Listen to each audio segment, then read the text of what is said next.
your takeaway from what you saw of the Spurs tonight? I mean, I said this to you and the guy. I think Wemby is the first perfect big man. Shaq just put a wild label on Victor Wembanyama, calling him the first perfect big man ever built in basketball history. Not top 5, not one of the greatest, the first perfect one, period. And that's coming from a man who openly believes he himself is the greatest big man to ever step on a court, which makes that statement hit even louder. That alone tells you everything about how Victor Wembanyama is shaking up the league right now. After watching him help carry the Spurs into the second round, you really have to ask yourself, is Shaq actually right? Is Victor Wembanyama the most complete big man we have ever seen? Drop your real opinion before we go any further. What's interesting about that is pretty much useless right there. You always say that, but it's interesting sometimes. Like when I told you. Did Wembanyama play in those games? I'm going to tell you right now. Okay. No Wemby or Castle in the Spurs. in the Spurs only win, there was no Wemby or Castle. Well, maybe he shouldn't play then. That's why I tell you. No Wemby in the. Now let's lock in on the context, because without it, this quote doesn't land the same way at all. This didn't come from some random account chasing clicks online. It didn't come from an ESPN analyst trying to say something dramatic before a commercial break. This came directly from Shaquille O'Neal himself, the same Shaq who built his entire reputation on refusing to give modern big men their credit. The same guy who made it his brand to act completely unimpressed by every 7-footer who came after him. This is the self-declared leader of the big man club, the one who carries himself as nobody else has ever done the job right. And somehow, he's the one saying this about Wembanyama. That detail matters enormously for everything that comes next. Had 34 and 18 in a loss to the Nuggets in overtime, and then nobody played in that season finale. Yeah, that's why I tell you, that stuff y'all be, these analytical dudes be killing me with this junk. That's not. Listen, I keep telling you guys. That's not analytics. That's the season series. That's just records. That's okay. But I was saying that still regular season still doesn't matter, but I was like, Wemby was out half the season basically. No Castle. Yeah. And the only game he played, they still lost. Yeah. And they won that game without Wemby and Castle. Well, maybe they should trade both of them. Yeah, it's an excellent thought. The San Antonio Spurs just knocked out the Portland Trail Blazers in 5 games and locked up their spot in the second round. Now they're sitting and waiting on the winner between the Denver Nuggets and Minnesota Timberwolves, which is a completely different level of pressure. Portland came in young, fearless, and full of energy, acting like the experience gap didn't matter at all. Respectable mindset, but they still got sent home in 5. That's what tends to happen when Victor Wembanyama is standing on the other side.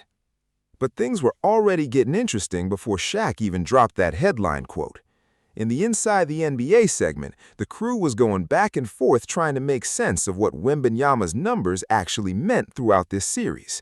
Someone pointed out that in one of the games he played during this run, the Spurs still lost. Then someone else fired back with his stat line against the Nuggets in the regular season, 34 points and 18 rebounds in overtime. That's the kind of performance that would make any other big man look legendary just for being mentioned in the same conversation. And then, out of nowhere, someone confidently suggested the Spurs should consider trading both Wembanyama and Vassell. Trade Victor Wembanyama, the same guy Shaq is calling the most perfect big man ever created, all because one small sample size didn't feel right? That take got exactly the reaction it deserved, straight-up disbelief and ridicule across the board.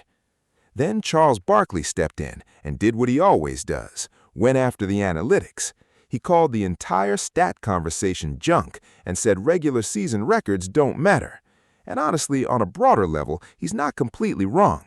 What happens in November doesn't always show up when the pressure is at its peak in May. But here's the thing.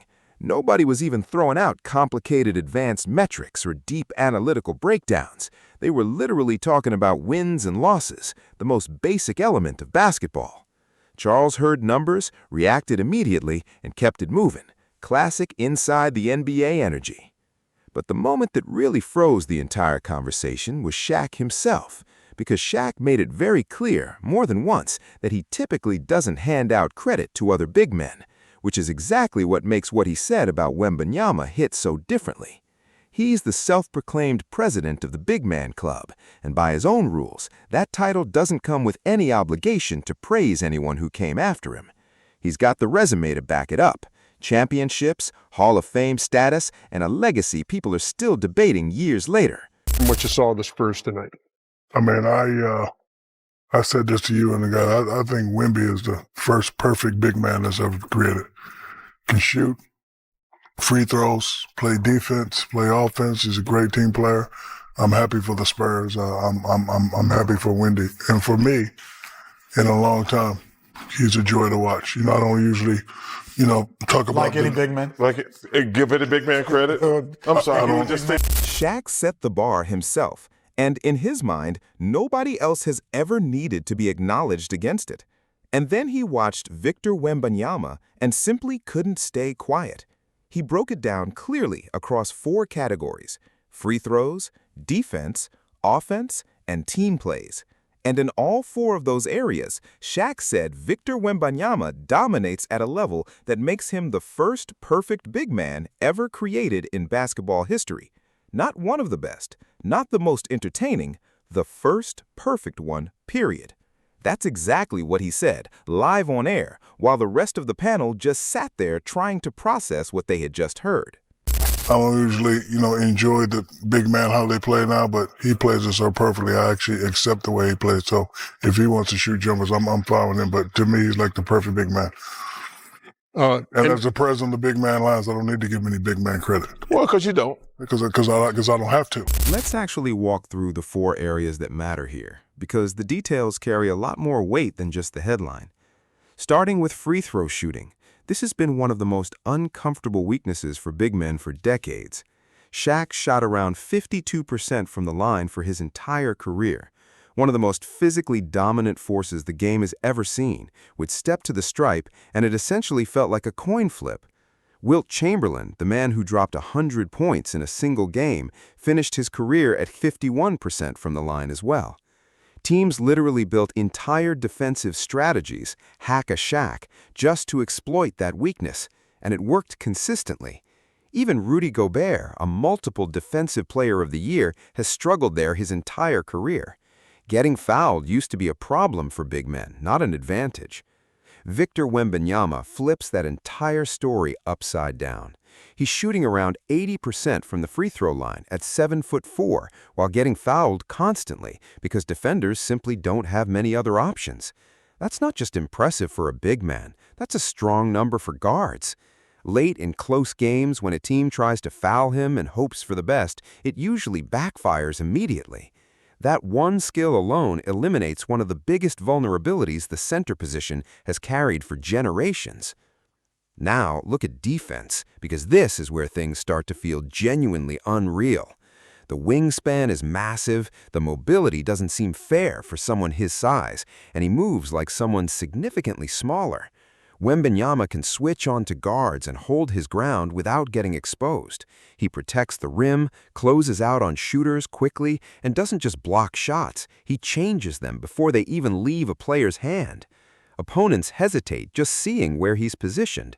He can influence shots from a distance because everyone on the court knows he can cover ground in seconds. Leading the league in blocks at his age is already remarkable, but it doesn't tell the complete story. The shots players choose not to attempt because of him never appear on any stat sheet, but everyone on the court feels that presence throughout an entire series. Here's the honest reality, though. A lot of big men can defend at a high level. If you're tall, long, and have decent instincts, you're going to make an impact on that end just by being positioned right. Defense alone doesn't make someone perfect. The reason so few big men ever reach a truly complete level is simple. They can't do what Wembanyama does offensively on top of everything else. His offense feels like something entirely new. He's not just scoring, he's doing it in ways big men were never supposed to be capable of. He shoots threes with genuine confidence, creates his own shot off the dribble, and can still go into the post and overpower whoever steps in front of him. Defenders who are 6'8" or taller throw everything they have at him, and it still doesn't matter because he shoots right over them like there aren't there. That 34 points and 18 rebounds performance against the Nuggets in overtime wasn't some random hot streak. That came against Nikola Jokic, against one of the best rim-protecting teams in the league, in a hostile environment, against a squad loaded with deep playoff experience. That was skill, preparation, and a complete offensive package being executed at the highest level possible. And then there's team play, which might actually be the most surprising part of Shaq's statement. The history of dominant big men is full of players who were incredible individually, but inevitably pulled the entire offensive system toward themselves. That's not a flaw, that's just how basketball works. But Wembanyama doesn't lock the game into that pattern. He moves the ball, finds open teammates when defenses collapse, and plays within the Spurs system instead of demanding everything run through him. The Spurs stayed competitive and pushed deep into the playoffs, even when during stretches when he wasn't on the floor. When a player is truly team-focused, that mindset spreads throughout a roster and sticks even when that player isn't in the game. Now, let's deal with the big claim directly. Shaq didn't say best right now or most skilled today. He said Victor Wembanyama is the first perfect big man ever. That means every legend who came before him had at least one real identifiable weakness. And honestly, that checks out completely. Shaq had the free throw issue, Wilt had the same problem.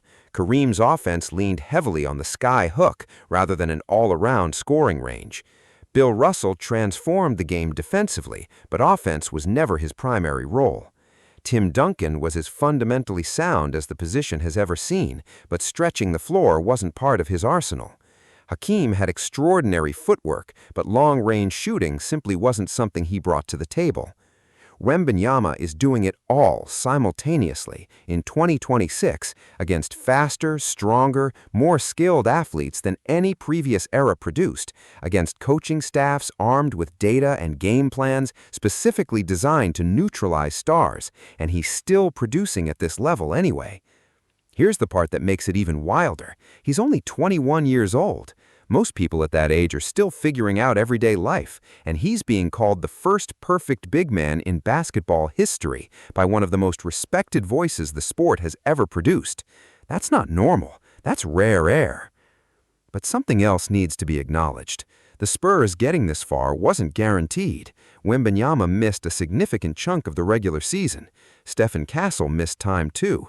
This wasn't some perfectly constructed roster cruising through the year. This was a group fighting to survive and stay competitive. They still made the playoffs. They still closed out a first-round series in 5 games. That's real production from a team that kept pushing even when their best player wasn't available. Now, everything changes. Waiting in the second round is either the Nuggets or the Minnesota Timberwolves, 2 teams that bring a completely different level of pressure.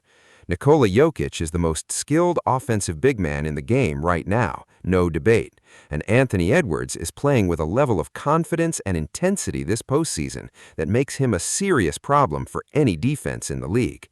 Either matchup will test Wembanyama in ways we simply haven't seen yet. But the most surprising moment in that entire inside the NBA conversation came from Shaq himself. He admitted he usually doesn't enjoy how modern big men play, but with Wembanyama, he accepts it completely. Think about what that actually means. Shaq built his entire legacy on power, backing defenders down, and physically overwhelming anyone who stepped in front of him. His mindset was simple: overpower, draw fouls, grab the rebound, repeat.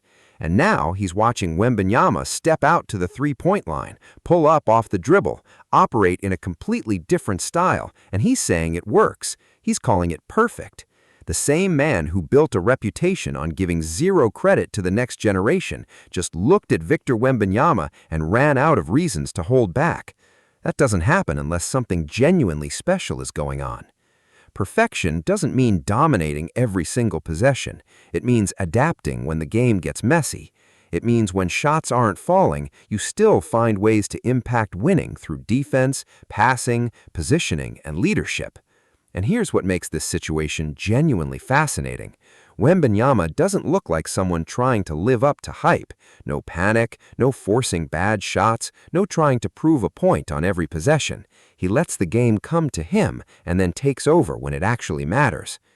If he goes into this next round and delivers again, efficient scoring, strong defense, smart passing, real impact on winning, the question is no longer if Shaq is right, it becomes how far can this actually go?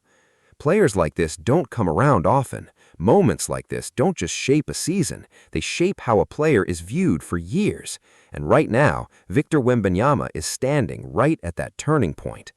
So what do you think? Is Shaq right for calling him the first perfect big man ever, or is it too early to go that far?